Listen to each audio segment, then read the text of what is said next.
8 كانوا 9، يبقى اخد 9. 1 2 3 4 5 6 7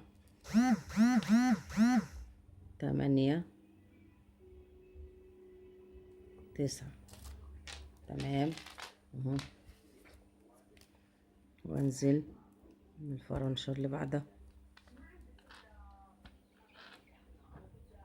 احاول ان الفتلة بتاعتي تبقى طويلة، بالذات في الفرنشات دي، عشان ما افضلش كل شوية اعقد خيط واربط، عشان تبقى على قد ما نقدر اكتر المساحة مية الشغل واحدة.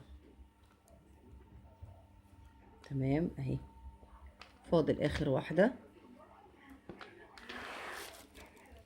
كانت كام واحدة؟ كانت 10. ادي 1 2 3 4 5 6 7 8 9. ادي 10. تمام. وانزل اهو من هنا. خلاص بقى، انت مفروض مع الشغل هتعرفي توازني ايديكي، تنزلي بسرعة، تتفادي اي اخطاء او اي حاجة. طيب دي كده اللي فوق. تمام. وهعدي اهو الخرزاية اللي في الجنب اهي. ماشي. بعد كده بجيب اللي تحت. ماشي. برضو بجيبها بزاوية، بس شوف انا جايباها بزاوية فين، قصادها مش كده، تحتيها اهي. اهي ابعدها بقى كده حبة انا بايدي كده اهي. تمام. وهعدي من الخرزاية اللي بعد الزاوية، اللي بعد الزاوية. هنا بقى، هنا الطول عندي كله واحد، وكل ما اطول كل ما ادت معايا طول اكتر، ونزلت لي دي لحد تحت اكتر كده مثلا. شايفين كل ما ابعدها كل ما ده هيبقى طول، يطول معايا طول الفرنشه بتاعتي. كل ما قربتها كل ما تبقى ايه، صغرت. فانتي براحتك حددي طولك زي ما انتي عايزه. ادي 1 2 3 4 5 6 7. ادي 8 9. نقول 10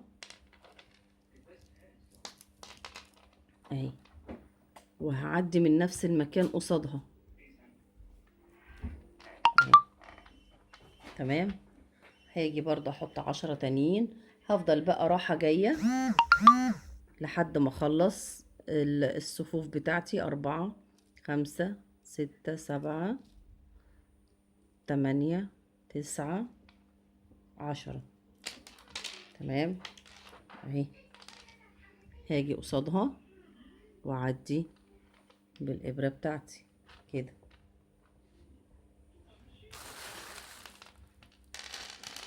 هاخد 10 تانيين. 3 5 7 9 10. تمام اهو. اعدي قصاد. سهلة ان شاء الله، ان شاء الله اكون قادرة ان انا اوصلها لكم وتكون سهلة عليكم. وفكرة الستاير اللي كانت بتبقى حاسينها انها حاجة صعبة، تكون ان شاء الله بقت سهلة. 4 و3 7. كل حاجة مع الشغل ان شاء الله تبقى سهلة، مفيش حاجة صعبة. تمام اهي. عملت معايا كام واحدة؟ ادي همت 4. طبعا انا هقفل هنا دي البوزة بتاعتها. ادي 1 2 3. طبعا وفوق هنا انا ممكن اشتغل البوزة برضو من هنا ومن هنا عادي، يعني مفيش مشكلة، يعني تبقى البواز كلها موجودة شغالة. 4 5 6 انا سبتها عشان يبان لكم بس ايه الفاصل. 7 8 9 10. تمام اهي. هعدي كده، همشي طبعا بالخيط بتاعي جوه الشغل عشان يبقى شغل نضيف ما يبانش. هعدي مرة، اطلع مرة من فوق مرة من تحت. المهم عندي الخيط بتاعي ما يبقاش باين. عايزة اعدي بقى لفين؟ هشتغل على انهي زاوية؟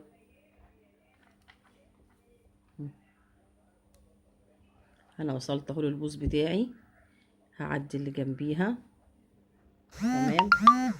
هشتغل يعني انا خدت دي، هاخد اللي قصادها على طول. دول عندي بيبقوا يا فاضيين يا نازل منهم شراشيب كده او كده. هاخد المثلثة التالتة برضو نفس الحكاية اهي، هبعدها عنها كده. تمام اهي. واعمل نفس ما عملت هنا ال10 خرزات عشان اشبك الصغيرة او اللي تحت يعني باللي فوق. اهي ادي 1 2 3 4 5 6 7 8 9 10. تمام.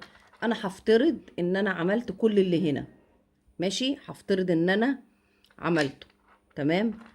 هعدي كده، انا هكمل المفروض دي كلها كده عشرات برضو، واعدي اهي من اول واحدة اهي، شايفينها اهي، المفروض دي هتبقى اختها كده. وهطلع على البوز من هنا عشان اشتغل السبعة دي زي السبعة اللي في البداية. انا السبعة اللي في البداية اول واحدة كانت كام؟ 10، بعد كده 9، بعد كده كانت 8 7. مالكيش دعوة بالعدد اللي انا بقوله، ما تخليهوش حاجة مقياس ليكي، حاجة اساسية، لا، انت حسب ما انت شايفاها بايدك مرتاحة. بس الوحدة الاولانية زي ما عملتيها وصممتيها هي دي الاساس اللي انت هتمشي عليه بقية الفرنشة او بقية السجع كله او بقية الستارة كلها، سميها زي ما انت عايزة. اهي هتبقى دي نفس ادي العدد، دي هي اللي هيبقى هنا، هي اللي هيبقى ماشي بيت الستارة. التانية التالتة الرابعة الواحدة اللي في النص كلها نفس الطريقة. وادي دي هنا طبعا ده اسمها احنا بنسميها دي كده دور. تمام.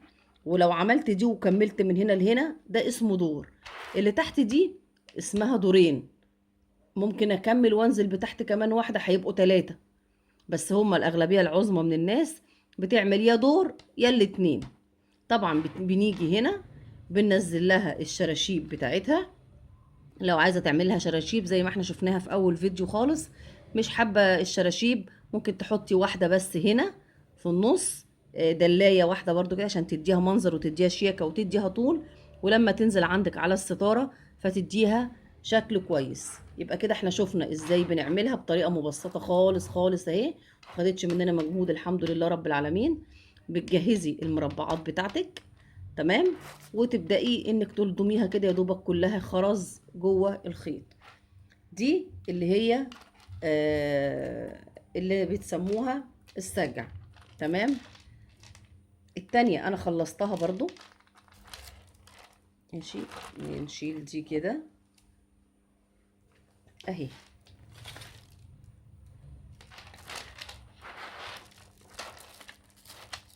ادي المثلث كله بتاعي اهو، انا خلصت. تمام. المفروض احنا عشان يبقى عندكم خلفية، مثلا لو حد حب يعمل الموديل ده، اول مثلث كامل معايا اي مثلث بعمله بعديه. تمام. يعني مثلا احنا عاملين هنا كام واحدة؟ ادي 1 2 3 4 5 6 7 8. تمام. اللي بعديه هيبقوا 6. هسيب واحدة من هنا. تمام. وبسيب واحدة من هنا، بس لو في البداية ما بسيبش طبعا، انما في اللي هو في النص، المثلثات اللي هتبقى في النص بسيبها. طيب ليه بسيبها؟ عشان لما اجي اجمع المثلث بمثلث بقوم حطاله وحدة تجمع لي الاتنين ببعض. او فكرة تانية انك تعملي المثلثات ناقص جنب، جنب كامل وجنب ناقص. تمام، فالجنب الكامل هيكمل الجنب الناقص، فكده تقدري تقفلي المثلثات. ادي اهو المثلث بتاعنا. تمام، فهو تقدري تعملي منه الستارة برضو زي ما انت عايزة. فكده الحمد لله رب العالمين قدرت ان انتوا تعرفوا الستارة، سواء كانت على ماسورة، سواء كانت على خشبة، سواء كانت في مجرى. قدرتوا انتوا تعملوا الستاير اللي هي الشراشيب اللي نازلة الطويلة، ستارة ان كانت باترون. قدرنا ان احنا ازاي نتفادى الاخطاء، ان احنا المجرى مثلا بتاعتنا تقطع الستارة، ان احنا بنعمل السطرين او 3 سطور او بقدر معين، يعني الغرزة الرباعية المقلوبة او الرباعية العادية سيان، حماية. وبعد كده بشبك لها الشراشيب بتاعتها من فوق، او العلاقات اللي انا هبدأ ادخلها في المجرى او اللي هحطها في الماسورة، ايا كان الجزئية اللي انا هشتغل عليها. دي حماية. الجزئية اللي انا وريتها لكم دي كانت اهم حاجة عندي تعرفوها، عشان هي دي اللي بتبقى الحماية. قطع حاجة مع الزمن مع الوقت بتنقلي بتعملي اي شيء إن كان، فدي بقت الحماية بتاعتها.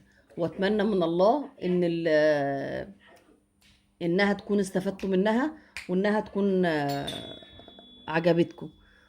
واتمنى منكم الدعاء، ومش عايزة منكم حاجة اكتر من كده.